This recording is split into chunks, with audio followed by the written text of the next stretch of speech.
한국이 태국을 무시한다고? 있을 수 없는 일이야. 리사는 한국이 키운 게 아니고 태국이 키웠어. 그렇게 좋으면 태국에 왜 놀러와? 한국에 처박혀 있어? 태국의 유명 잡지인 코스모폴리탄 타일랜드의 기자실에서 한 여기자가 소리를 지르며 통곡하고 있습니다. 도대체 무슨 일이 일어난 걸까요? 오늘의 사연 깜짝 놀랄만한 이야기가 있으니 끝까지 들어주세요. 안녕하세요. 저는 태국의 유명 잡지인 코스모폴리탄 타일랜드의 기자 수린 타라폰입니다. 오늘 제가 이 이야기를 쓰는 이유는 우리 태국 언론이 얼마나 착각하고 있었는지에 대해 이야기하고 싶습니다. 태국에서는 2016년 데뷔한 블랙핑크가 세계를 휩쓸었다는 소식이 그녀 성공이 마치 태국의 성공인 양하는 찬양하는 기사 많았어요. 저 역시도 리사, 세계를 정복하다라는 헤드라인으로 기사를 작성했죠. 지금 생각해보면 부끄럽기 그지없죠. 당시 전 세계 언론 중 태국만 다른 반응을 보였죠. 태국이 만들어낸 스타,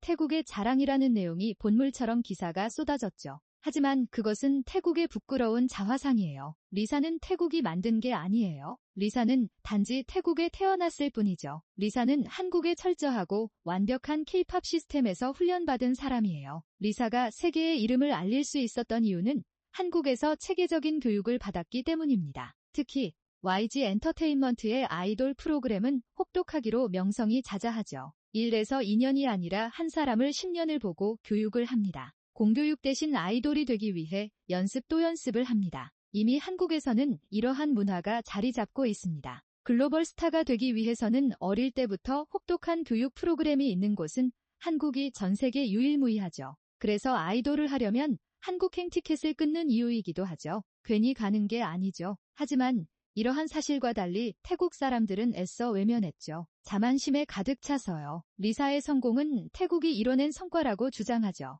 그들은 한국에서 배운 게 아니라 원래 태국에서부터 훌륭한 아티스트였다고 말하죠. 철저히 태국 중심적인 가치관입니다. 태국으로 돌아온 리사를 두고 한 유명 주간지에서는 리사가 혹독한 훈련으로 상처를 많이 받아서 돌아왔다고 부정적인 기사도 많이 나왔습니다. 이런 것을 보면 태국의 한국을 얼마나 무시했는지를 보여주는 증거라고 생각해요. 리사의 성공 뒤에는 한국의 체계화된 교육이 있었기 때문에 가능했다는 사실을 태국 사람들은 몰라요. 왜냐면 리사의 인기가 커질수록 한국을 무시하는 반응도 덩달아 커져만 갔죠. 리사가 세계적인 가수가 되기까지 태국의 공이 크다고 주장하는 게 태국의 대다수 주류 언론의 시선이에요. 그러나 이것은 진짜 잘못된 생각이에요. 한국은 우리가 생각하는 것보다 더 강한 나라입니다. 세계 10위의 경제 대국이며 올림픽과 월드컵을 성대하게 치룬 나라죠. 전쟁으로 폐허가 된 나라에서 국민의 근면성 하나로 한강의 기적을 이뤄냈죠. 이제는 K컬처가 전 세계를 지배하고 있죠. 진실은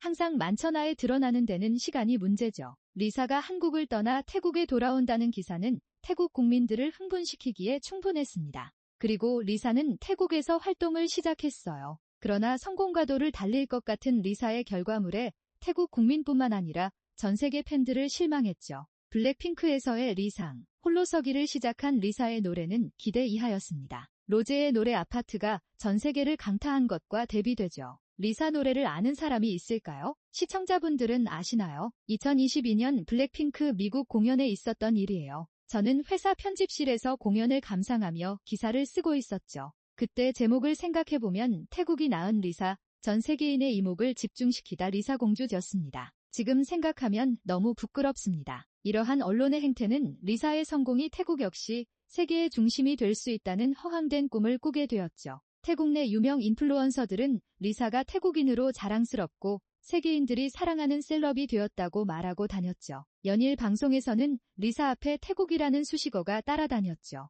그보다 더 큰 문제는 리사의 태도였습니다. 그녀는 각종 매체에서 한국과 YG 대신 태국이라는 단어를 많이 사용했습니다. 그동안 애써 키워준 한국을 무시하는 꼴이죠. 이러한 바늘을 부추긴 데에는 태국 언론도 한몫했죠. 한국 도움 없이 홀로서기를 성공했다고 리사를 포장했죠. 저 또한 이런 작태를 보며 많은 반성을 하고 있습니다. 객관적으로 돌아보면 리사의 성공은 리사 개인의 노력이 아니라고 생각해요. 리사를 만들기 위해 수십 명, 수백 명들이 고생한 거를 저는 취재를 통해 알고 있어요. 화면에 비춰지지 않는 스태프들이 만들어낸 눈물의 결정체죠. 태국 국민들은 하나도 모르는 사실인데 YG 엔터테인먼트의 시스템은 세계 최고입니다. 한국에서는 꿈도 못 꿀 퀄리티입니다. 이건 리사 개인이 가진 능력이라기보다는 K컬처가 가진 힘입니다. 그런데 리사는 일부 인터뷰에서 지금의 성공이 마치 자기의 노력처럼 포장하면서 태국 내 반한 감정이 더욱 커져만 갔습니다. 작년에 리사가 태국으로 돌아온다고 하자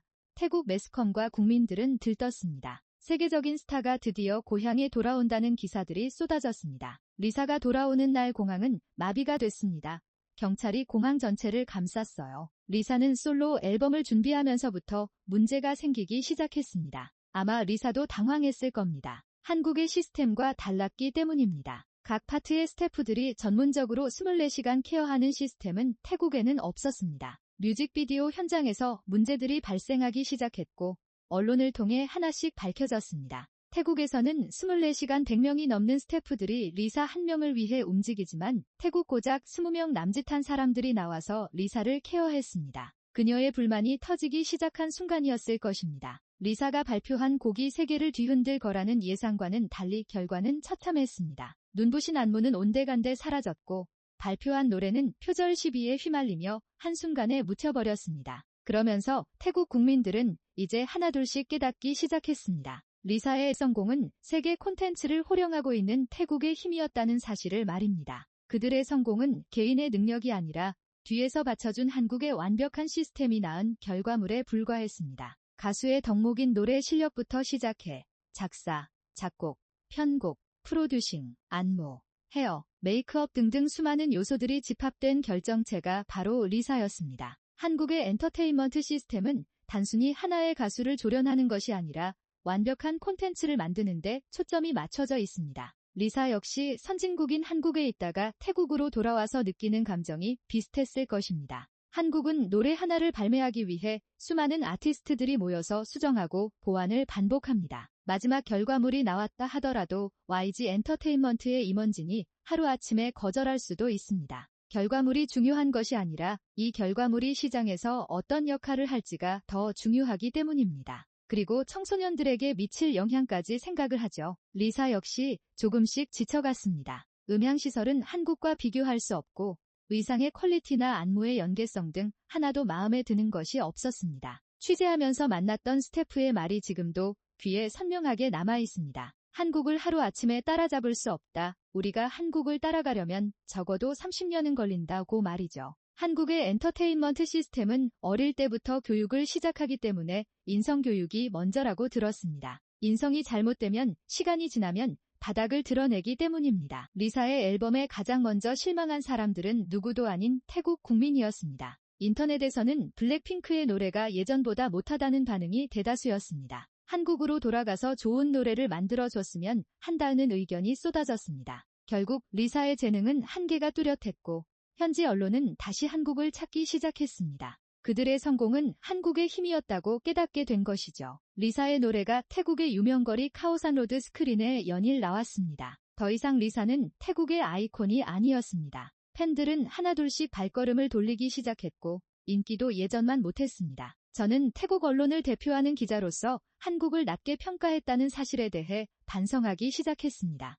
눈물이 앞을 가리는 순간이었습니다. 빌보드 차트나 기타 유명 차트에서 더 이상 리사의 이름을 찾기란 모래사장에서 바늘 찾기와 같았습니다. 매년 연말 시상식을 휩쓸던 리사는 사라졌습니다. 더 이상 리사에게 스포트라이트가 쏟아지지 않았습니다. 미국의 유명한 저널리스트는 리사라는 큰 별을 잃었다며 씁쓸한 마음을 감추지 못했습니다. 한국에서 만들어지고 길러지는 아이돌은 개인의 재능도 분명 중요하지만 한국 고유의 체계적 시스템과 어우러졌을 때 빛을 발휘한다는 사실을 태국 국민 전체가 느끼고 있습니다. 여기에다가 유튜브, 인스타그램, 페이스북 등 계획적인 마케팅 실력도 한했을 것입니다. 24시간 실시간으로 팬들과 소통하며 답글을 달아주는 이런 시스템은 한국에는 있지만 다른 나라에는 없는 시스템입니다. 다른 나라에는 이런 시스템이 전무하죠. 아는 사람도 극히 드물 것입니다. 안다고 하더라도 하루아침에 한국의 시스템을 따라잡을 수 있을까요? 저는 없다고 생각합니다. 세계적인 아이돌이 이제는 흔하디 흔한 한국 여자 가수로 전락하게 되었다는 것이 한국 언론 대부분의 시각입니다. 이제 저는 깨닫기 시작했습니다. 동북아시아의 변방에 불과했던 한국이 세계의 트렌드를 진두지휘하는 트렌드세터로 변화하고 있다는 사실을 말입니다. 저는 분명 인지하고 있습니다. 무지한 한국 국민들도 이 사실을 알아야 할 텐데요. 저는 기사를 다시 쓰려고 시작합니다. 한국 엔터테인먼트를 벤치마킹하는 것이 우리가 살 길입니다. 더 이상 자만하지 않고 반성하며 현재 세계 최강인 한국의 시스템을 적극 배우도록 장려할 것입니다. 한국의 체계적 시스템과 완벽함을 모두 배울 수는 없겠지만 한국을 비난한다고 해서 달라지는 것은 없을 것입니다. 그게 우리가 원하는 길도 아닙니다. 오늘의 이야기는 여기까지입니다. 수린 타라폰자의 통찰력 있는 기사와 본질을 꿰뚫어보는 취재 덕분에 K컬처가 쉽게 발전할 수 없다는 사실을 많은 사람들이 알게 되어 기쁩니다. 앞으로 정확한 취재 부탁드립니다. 긴 영상 시청해주셔서 감사합니다. 구독과 좋아요는 앞으로 영상 제작에 큰 힘이 됩니다. 1초만 할애해주시면 감사하겠습니다. 다음에 다른 이야기로 찾아뵙겠습니다.